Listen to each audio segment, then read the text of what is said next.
راهی آسان و اثبات شده برای ساخت عادتهای خوب و نابود کردن عادتهای بد. عادتهای اتمی. نوشته جیمز کلیر.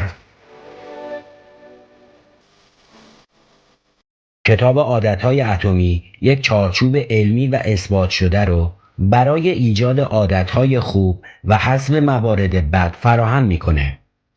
نویسنده با استفاده از تحقیقات علمی و نمونه‌هایی از زندگی واقعی نشان می‌دهد که تغییرات ریز و درشت در رفتار می‌تواند منجر به شکل‌گیری عادات جدید شود و به شما در دستیابی کارهای بزرگ کمک می‌کند. رفقای نازنینم سلام. آریا پورمنش هستم و با یه خلاصه کتاب صوتی دیگه از آکادمی ذهن زیبا در خدمتتون هستم.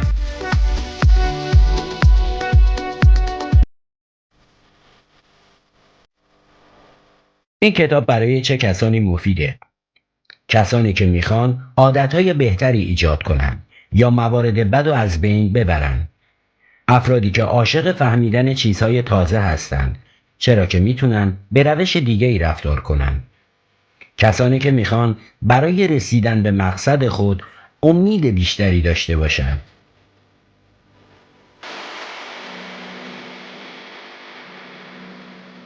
جیمز کلیر یه نویسنده و کارآفرینه که به عادتها و پتانسیل‌های موجود برای تغییر و بهبود سبک زندگی توجه میکنه.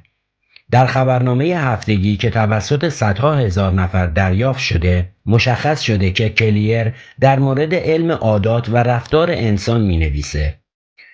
داستانهایی را از زندگی خودش و زندگی مجریان برتر در زمینه‌های تجاری، ورزشی، هنری و سایر موارد به اشتراک میذاره که با تغییر عادت‌ها تونستن زندگیشون رو متحول کنن. اما این کتاب برای من چی داره؟ یاد میگیریم که عادت‌های کوچیک چگونه میتونن تأثیر زیادی در زندگی ما داشته باشن.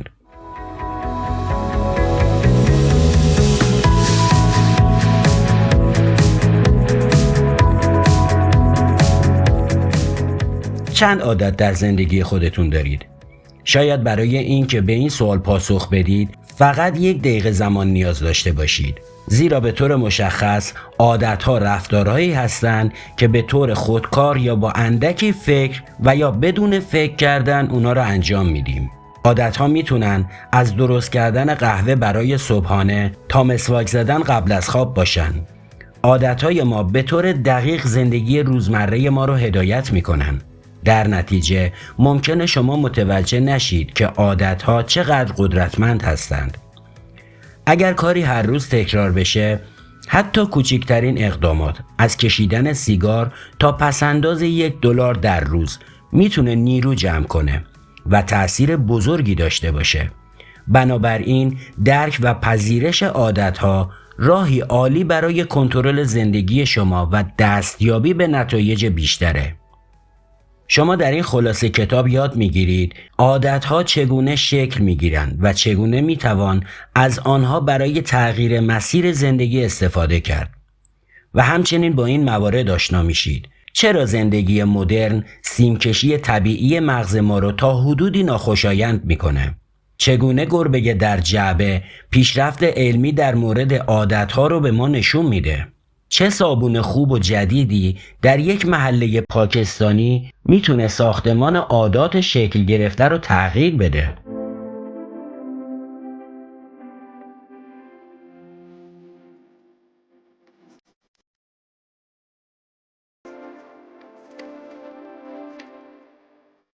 عادتهای کوچک میتوانند تأثیر شگفت‌انگیز و قدرتمندی در زندگی شما داشته باشند. شاید شما فکر کنید که هواپیماها هیچ وقت در هوا تغییر مسیر نمیدن و همیشه در یک خط مستقیم پرواز میکنن، در صورتی که هواپیماها دائما در حال تغییر مسیر هستند. اما همیشه این تغییر مسیرها در طول تمام سفر به قدری کوچک و جزئی هستند که ما متوجه اونا نمیشیم. تصور کنید که این حرکت‌های کوچیک رخ نمیداد. اون وقت ما تو مسیر پروازی خودمون به جای نیویورک سر از واشنگتن در می آوردیم. تغییرات کوچک بسیار تعیین کننده هستند. ما متوجه تغییرات جزئی نمیشیم، زیرا تأثیر فوری اونا بسیار ناچیزه. اگر شما یه سبک خاصی در زندگی دارید و ناگهان تصمیم بگیرید که امروز بدوید، فردا دوباره به سبک قبلی خودتون برمیگردید. اگه بعد از مدتها پیتزا بخورید، باعث چاقی شما نمیشه، اما اگر اونو هر روز تکرار کنید، تناسب اندام شما به هم میریزه. اگر رفتارهای کوچک خود را هر روز تکرار کنیم، ما را با انتخابهای عمده‌ای روبرو خواهد کرد. مثلا اگر هر روز پیتزا بخورید، قاعدتاً بعد از 1 سال به یه فرد چاق تبدیل میشید که برای لاغر شدن باید مسیر دور و درازی رو طی کنید. یا اگر هر روز 20 دقیقه قدم بزنید، به مرور زمان لاغر خواهید شد. شما متوجه نمیشید، اما تغییرات آرام آرام آرام رخ میدن. میخواید در زندگی خودتون تغییرات مثبت ایجاد کنید، باید بدونید که این تغییر نیاز به صبر و اطمینان داره. اطمینان به این که عادتهای انتخابی شما رو در مسیر صحیح قرار میدند، حتی اگر نتایج اونا رو فوری نمیبینید. بنابراین اگر رفتارها و عادتهای شما از بین نمی رود، سعی کنید به جای تمرکز بر روی نتایج فعلی، بر روی مسیر خود تمرکز کنید. اگر پول کمی در بانک دارید اما مطمئن نیستید و هر ماه مقداری رو پس انداز می کنید، مطمئن باشید که در مسیر درستی قرار گرفتید. ممکنه نتایج فعلیتون عالی نباشن، اما اگر در مسیر درست باقی بمانید، در مدت کوتاهی تا 1 سال شاهد پیشرفت‌های اساسی خود خواهید بود. کلید اصلی اینه: تغییرات بزرگ در زندگی شما نیاز به درگیری‌های زیادی نداره. یعنی نیاز نیست که در رفتارهای خودتون انقلابی ایجاد کنید و یا به دنبال اختراع تازه‌ای در رفتارهای روزمره خود باشید. شما میتونید تغییرات کوچیکی رو در رفتارهای خود ایجاد کنید که با تکرار و صرف وقت براشون اونا تبدیل به عادتهایی میشن که میتونن نتایج بزرگی برای شما ایجاد کنند. عادتها رفتارهای خودکاری هستند که آنها را از طریق تجربه کردن آموخته ایم. وقتی به یه اتاق تاریک میرید، به این فکر نمی کنید که باید چه کاری را انجام بدید. شما به طور غریزی دنبال کلید و پریز میگردید تا اتاق رو روشن کنید. این یه عادته.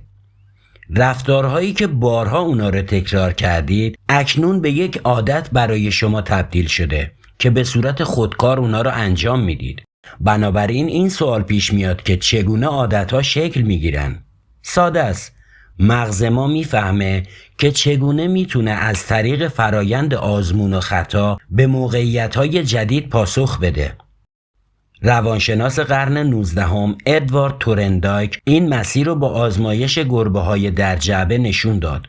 اون با ترتیب دادن آزمایش معروف خودش، یعنی با قرار دادن گربه گرسنه‌ای داخل قفس، سعی میکنه که گربه رو با موقعیت مسئله آفرینی روبرو کنه تا مجبور باشه برای رسیدن به هدف یا همون به دست آوردن غذا تلاش کنه. گربه در این آزمایش بر اثر حرکت‌های متعدد و تصادفی به دسته اهرم فشار میاره و در نتیجه به مواد غذایی دسترسی پیدا میکنه که به مرور زمان و به شکل نامنظم دفعات تلاش و مدت لازم برای خروج از قفس و رسیدن به غذا کاهش می‌یابد، تا اینکه با فشار آوردن به دسته یادگیری به این نتیجه رسید که گربه به هیچ وجه متوجه راه فرار از جعبه نمیشه، بلکه این کار رو در نتیجه تثبیت تدریجی پاسخهای پاداش یافته و زوال پاسخهای ناموفق به دست آورده.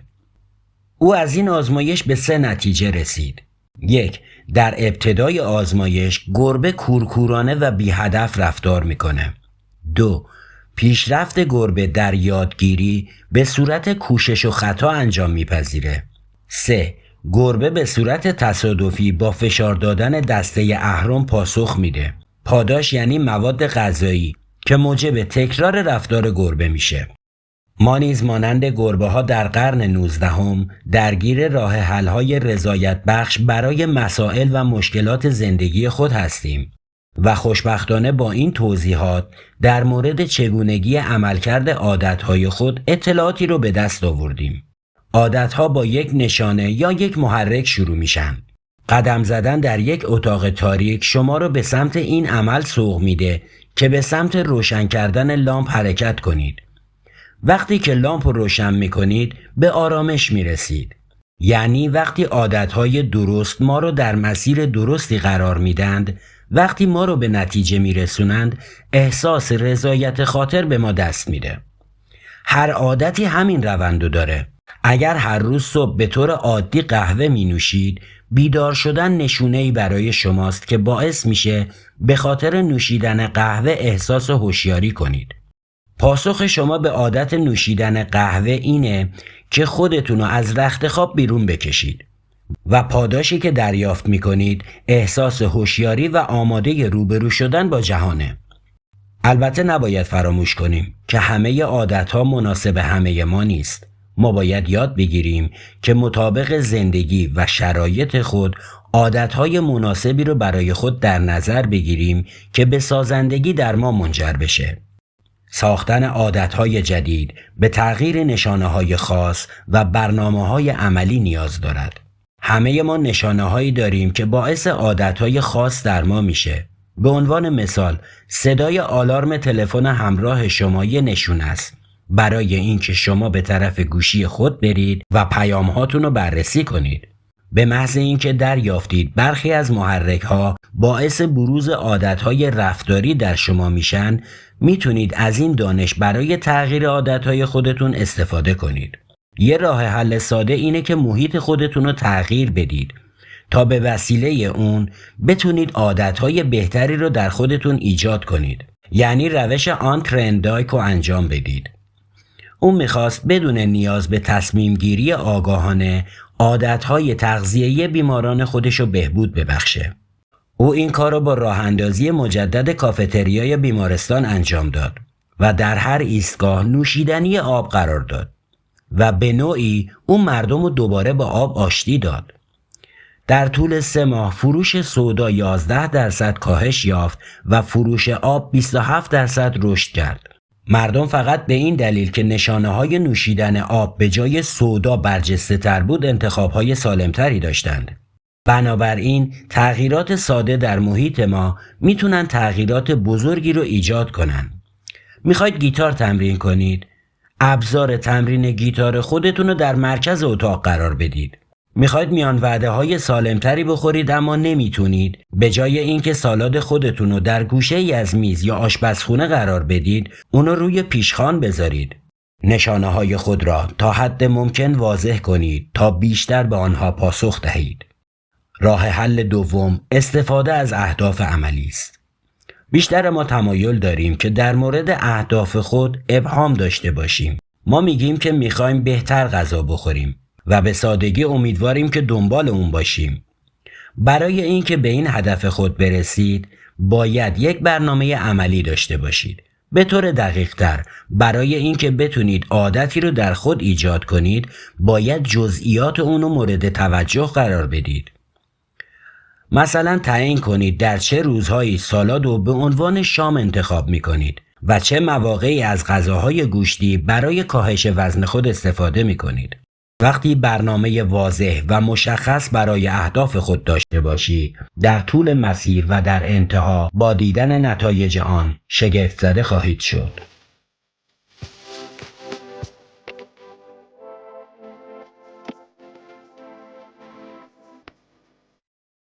انسان‌ها از انتظار پاداش انگیزه می‌گیرند. بنابراین جذاب کردن عادت‌ها به شما کمک می‌کند تا به آنها بچسبید. در سال 1954 جیمز اول و پیتر میلر دانشمندان علوم اعصاب آزمایشی را روی موش‌ها انجام دادند. سلول‌های عصبی یا نورون‌های دوپامینی موش‌های مورد آزمایش رو تخریب و مشاهده کردند. این موش‌ها با اینکه توانایی راه رفتن، جویدن و بلعیدن رو دارن، اما به خاطر فقدان حس یافتن و جستجو، حتی هنگامی که غذا در نزدیکی اونها قرار داده میشه، غذا نمیخورن تا حدی که از گرسنگی میمیرند. در آزمایش دوم اونا آزمایش متفاوتی انجام دادند. اونها این بار مشاهده کردند موش‌هایی که دوپامین بیشتری در مغزشون دارند نسبت به موش‌های عادی زودتر یاد می‌گیرند که چگونه با پیمودن راهروهای تو در تو به غذا برسند. مغز انسان در هنگام انجام کارهای لذت بخش مانند خوردن یا رابطه جنسی دوپامین، هورمونی که باعث میشه تا احساس خوبی داشته باشیم و رها میکنه. اما وقتی که بتونیم کارهای لذت بخش رو پیش بینی کنیم، مغز ما لذت رو تجربه میکنه بدون اینکه هنوز اون کارها رو انجام داده باشیم. تجربه احساس لذت یه تجربه مغزیه که ما رو به سمت جلو سوق میده و باعث میشه که به انجام کارها ترغیب بشیم. بنابراین در سیستم پاداش مغز تمایل به چیزی برابر با گرفتن اون چیزه. به همین دلیل بچه‌ها از انتظار کریسمس بیشتر لذت میبرن تا خود کریسمس. همچنین خیال پردازی در مورد آینده و کارهایی که قرار انجام بدیم بسیار لذت بخشه. ما همچنین میتونیم هنگام تلاش برای ایجاد عادتها از این دانشی که به دست آوردیم به نفع خودمون استفاده کنیم. اگر چیزی رو به عنوان عادت در نظر بگیریم که برای اون مشتاقانه انتظار میکشیم، احتمال این که بتونیم اونو دنبال کنیم خیلی بیشتر خواهد بود. این کار یه تکنیک عالی برای مقابله با وسوسه است. این زمانیه که شما میخواید کاری رو انجام بدید اما برای شما لذت زیادی نداره. از این رو شما باید این کار نچندان جذاب و با یه تجربه لذت بخش همراه کنید. رونالد بایرن دانشجوی مهندسی در ایرلند میدونست که باید بیشتر ورزش کنه. اما اون از کار کردن به خصوص با نتفلیکس لذت بیشتری میبرد تا ورزش کردن.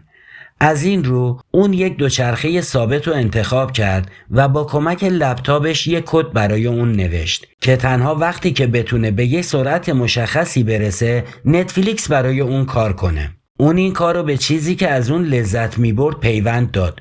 به همین دلیل تونست ورزش رو در برنامه خودش جا بده.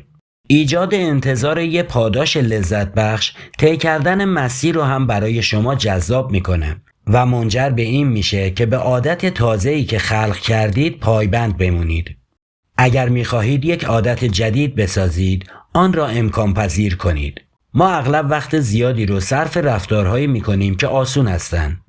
مثلا چرخیدن در شبکه‌های اجتماعی آسونن و همه میتونن بدون ذره‌ای تلاش اونا رو انجام بدن.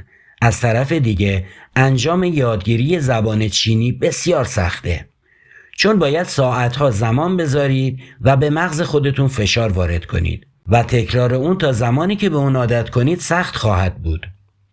بنابراین ایجاد رفتارهایی که تا حد ممکن ساده است یک راه مهم برای اینه که اونها رو به عادات مهم خود تبدیل کنیم. خوشبختانه ترفندایی وجود داره که میتونیم از اونها استفاده کنیم تا هر کاری آسونتر به نظر برسه. اولین مورد توجه به کاهش استحکاکه.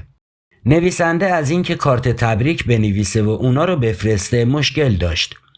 از این رو همسرش چند نمونه کارت تبریک در منزل نگه می داشت که در صورت رخ دادن یه مراسم خاص فقط کارت ها رو بنویسه و اونها رو ارسال کنه.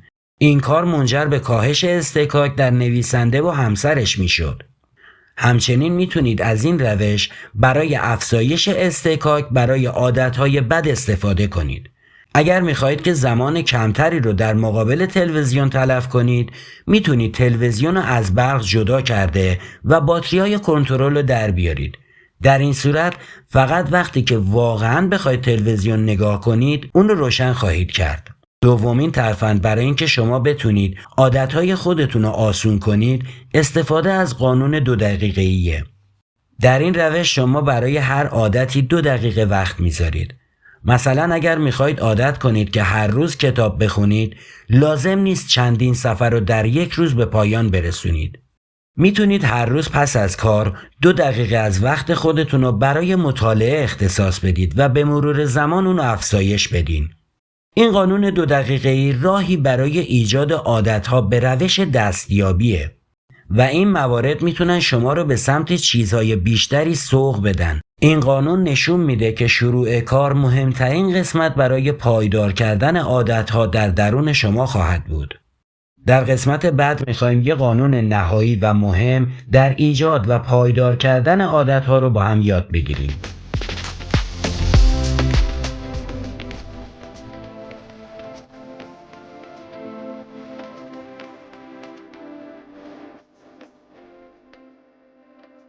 برای ساخت عادتهای جدید، ایجاد رضایت‌های فوری مؤثر خواهد بود.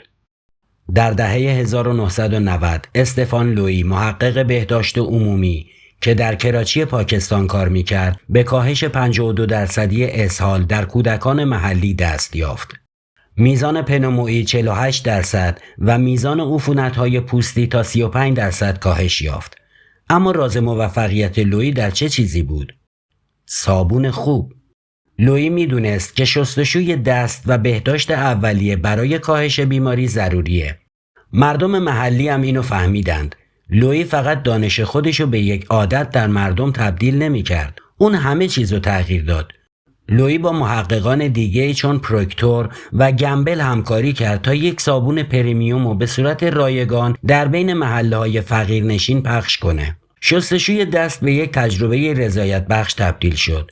صابون جدید به راحتی در دست کف می‌کرد و بوی بسیار دلنشینی داشت. و این باعث شد تا مردم از شستن دست خود لذت ببرند و شستشوی دست در کراچی پاکستان افزایش پیدا کرد. آخرین و مهمترین قانون برای تغییر رفتار، رضایت بخشیدن به عادت است. به دلایل تکاملی این امر میتونه دشوار باشه. امروز ما در شرایطی زندگی میکنیم که همه چیز با تأخیر صورت میگیره. مغز ما میراثی رو از گذشتگان با خود حمل میکنه. به این دلیل که چیزای دیگه‌ای در این دنیا برای اونها فوریت داشته. مثل زنده موندن در مقابل حملات حیوانات درنده و یا پیدا کردن راهی برای جلوگیری از گرسنگی از فوریت‌های گذشتگان ما بوده. از طرفی بازگشت فوری میتونه عادت‌های بدم تشویق کنه. استعمال سیگار ممکنه در طی 20 سال شما رو بیمار کنه، اما در حال حاضر هوس سیگار کشیدن و انجام اون استرس شما رو تسکین میده.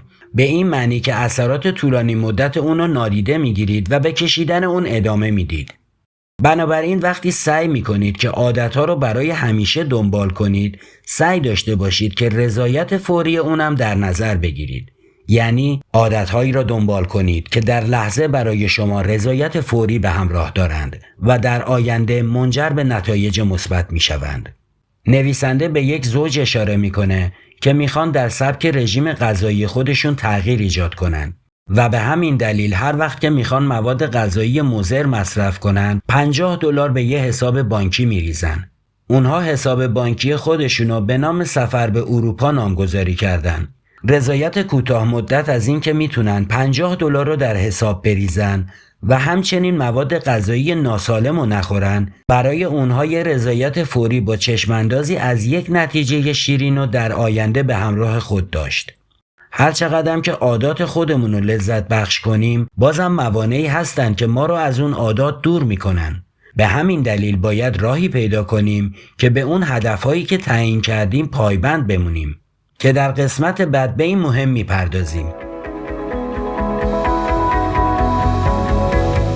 آکادمی ذهن زیبا.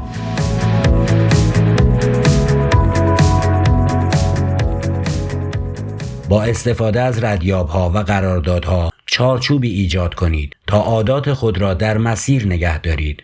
اگر در حال نوشتن ژورنال خود هستید یا قصد دارید از مصرف سیگار خودداری کنید، مدیریت رفتار میتونه برای شما سخت باشه. خوشبختانه چندین اقدام ساده وجود داره که میتونید به کمک اونها رفتارهای خودتون رو کنترل کنید. ردیابی عاداتی روش ساده اما مؤثره. بسیاری از افراد سوابق عادتهای خودشون رو ثبت کردن. یکی از معروفترین اونها بنجامین فرانکلینه. اون از 20 سالگی دفترچه‌ای رو نگه می داشت که در اون پیروی از 13 فضیلت شخصی رو به ثبت می رسوند که شامل اهدافی چون اجتناب از مکالمات بیهوده و خودداری از انجام همیشگی کارهای بیهوده بود. وی هر شب با ثبت عملکرد خود میزان موفقیت خودش رو یادآوری می کرد. شما همچنین میتونید از یه تقویم یا دفتر خاطرات ساده یه ردیاب عادت ایجاد کنید و هر روز از رفتارهای انتخابی خود بگذرید و عبور کنید. انجام این کار تأثیر خوبی در شما خواهد داشت، چرا که ردیابی عادات به خودی خود یک عادت جذاب و رضایت بخشه. پیشبینی و اقدام برای عبور از عادتهای بد به شما انرژی زیادی منتقل خواهد کرد و باعث میشه که انگیزه لازم برای تغییر رفتار خودتون رو به دست بیارید. روش دوم ایجاد قرارداد عادت است که در صورت عدم موفقیت در مسیر خود از مجازات استفاده کنید. برایان هریس کارآفرین و اهل نشویل قرارداد عادات خودش رو بسیار جدی تنظیم کرد. در قراردادی که اون، همسر و مربی شخصیش امضا کردن متعهد شد که وزن خودش رو تا 90 کیلوگرم کاهش بده. اون شروع به شناسایی عادتهای خاصی کرد که در طولانی مدت میتونستند در کسب نتیجه مورد نظر به اون کمک کنند. مثلا ردیابی هر روزه میزان مصرف مواد غذایی و وزن کردن خودش در هر ماه. سپس اون یه سری مجازات هم در نظر گرفت که در صورتی که این کارها رو انجام نده خودشو مجازات کنه. مثلا اگر نمیتونست میزان خوردن مواد غذایی خودش رو ردیابی کنه باید $100 به مربی خود میپرداخت و یا اگر نمیتونست وزن خودش رو کم کنه باید $500 هم به همسرش پرداخت میکرد. این کار با توجه به این که وجهه فرد و در مقابل افراد مهم زندگیش خراب میکرد باعث میشد اون به رژیم غذایی خودش پایبند بمونه. انسان یه موجود اجتماعیه. ما به نظرات افراد در اطراف خود اهمیت میدیم. بنابراین وقتی بدونید که فردی در حال تماشای شماست میتونه یه محرک قدرتمند برای موفقیت باشه. پس چرا برای خودتون یه قرارداد عادت تنظیم نمی کنید؟ حتی اگه قرارداد شما به اندازه هریس دقیق نباشه، در مورد تعهد خودتون نسبت به شریک زندگیتون، بهترین دوست یا یکی از همکاران خودتون تصمیم بگیرید که این کار رو انجام بدید و برای خودتون مجازات هایی رو تنظیم کنید. به این طریق شما میتونید به عادتهای خودتون پایبند باشید. چسبیدن به یک عادت مثبت جدید، هر چند کوچک باشد، راهی مطمئن برای دستیابی به چیزهای بزرگ در زندگی است. و اما رسیدیم به خلاصه نهایی این کتاب صوتی از ذهن زیبا. به طور خلاصه یه تغییر کوچک در رفتار شما زندگی شما رو یه شبه تغییر نخواهد داد. اما اگر اون رفتار رو هر روز انجام بدید و به یک عادت در خود تبدیل کنید، در طولانی مدت نتایج ارزشمند اون رو دریافت خواهید کرد. زندگی شما زمانی تغییر پیدا میکنه که کل سیستم عادتهای بد خودتون رو به سمت یک عادت مثبت تغییر بدید. یه توصیه عملی: برای معرفی رفتارهای جدید از انباشت عادت استفاده کنید. اگر میخواید که یک عادت جدید بسازید، اونو در کنار یه عادت همیشگی خود قرار بدید. مثلا شما میخواید مدیتیشن انجام بدید اما برای اون وقتی ندارید. بهترین کار اینه که هر روز بعد از این که از خواب بیدار شدید و قهوه خودتون رو خوردید چند دقیقه برای مدیتیشن وقت بذارید. وصل کردن یه عادت جدید به یک عادت قدیمی باعث میشه که به اون پایبند بمونید. و در آخر یه مشاوره عملی: از وسایل اضافی خود خلاص بشید. ما عاری از هر گونه وسایلی به دنیا میاییم و سپس شروع به جمع‌آوری اسباب و وسایل میکنیم. حقیقتاً به چه مقدار از این همه وسایلی که دور خودتون جمع کردید نیاز دارید؟ شاید بگید برای یه زندگی غنی همیشه وسایلی مورد نیازه.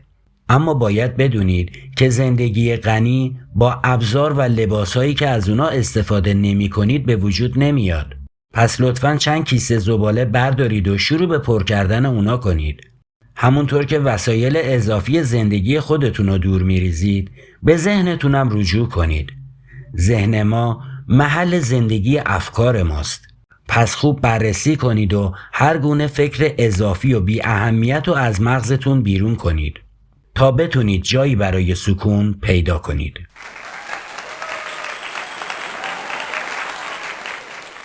رفقای نازنینم، تا یه خلاصه کتاب دیگه از ذهن زیبا شما رو به خدای بزرگ میسپارم. بهروز و پاینده باشید.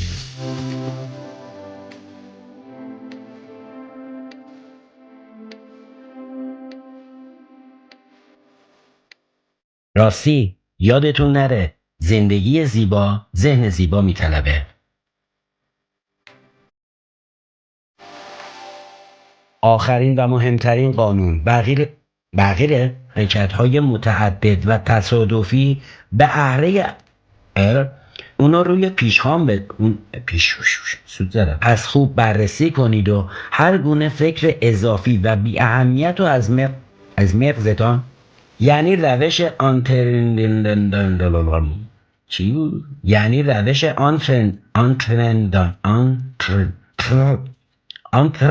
دیر کرد، زبونم نمیاد دیگه.